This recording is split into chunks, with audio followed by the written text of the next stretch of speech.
देखिए, बहुत इंपॉर्टेंट प्रश्न पीसीएस में पूछे गए हैं, आरओ में पूछे गए हैं। देखिए, सन 2004 की बात है तो फिर हटा दो, क्योंकि ये 2004 है। 4 का क्वेश्चन करंट का हो जाता है। भारत में सुनामी वार्निंग सेंटर कहाँ है? इंपॉर्टेंट है।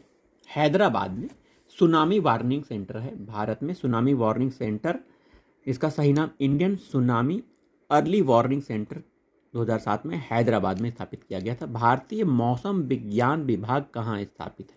नई दिल्ली में भारतीय मौसम विज्ञान विभाग नई दिल्ली में स्थित है। याद रखिएगा, भारतीय मौसम विज्ञान विभाग। अगला महत्वपूर्ण क्वेश्चन जो कि मिलान से संबंधित है, आई हम मिलान कर लेते हैं। सूची 1 को सूची 2 से मिलाना है।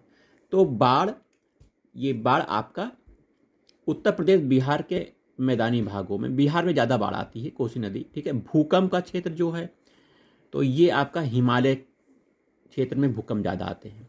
सूखा कहाँ पड़ता है? तो ये सूखा आपका मध्य पूर्वी भागों में सूखा पड़ता है। चक्रवात विशेषकर झारखंड, उत्तरी उड़ीसा में आते हैं। तो मिलान हो चुका है। आइए हम आगे बढ़ते हैं। देश में पहले आपदा प्रबंधन प्रशिक्षण संस्थान की स्थापना कहाँ हुआ है? तो लातूर में। लातूर माने ला से मारने वाला, याद रखिएगा। लातूर महाराष्ट्र में स्थित है। तो देश का पहला आपदा प्रबंधन प्रशिक्षण संस्थान है, ठीक है, याद रखिएगा। अगला प्रश्न है, निम्नलिखित राज्यों में किसमें सर्वाधिक प्राकृतिक आपदाएं आती हैं?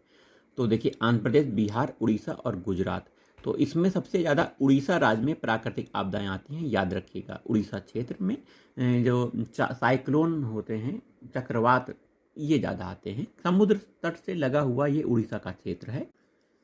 प्रश्न यूपी लोअर सबऑर्डिनेट में पूछा गया है, भारत को कितने भूकंपीय जोखिम अंचलों में विभाजित किया गया है?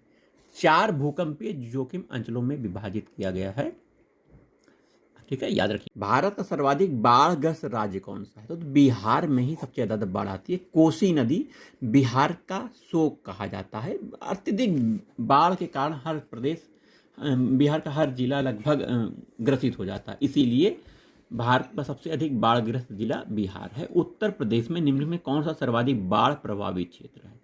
तो इसमें जो क्षेत्र बांटे गए हैं, ये पूर्वी क्षेत्र सबसे ज्यादा उत्तर प्रदेश का बाढ़ से प्रभावित रहता है, याद रखिएगा। 4 क्षेत्र इसमें दिए गए, पूर्वी क्षेत्र याद रख लीजिए, ठीक।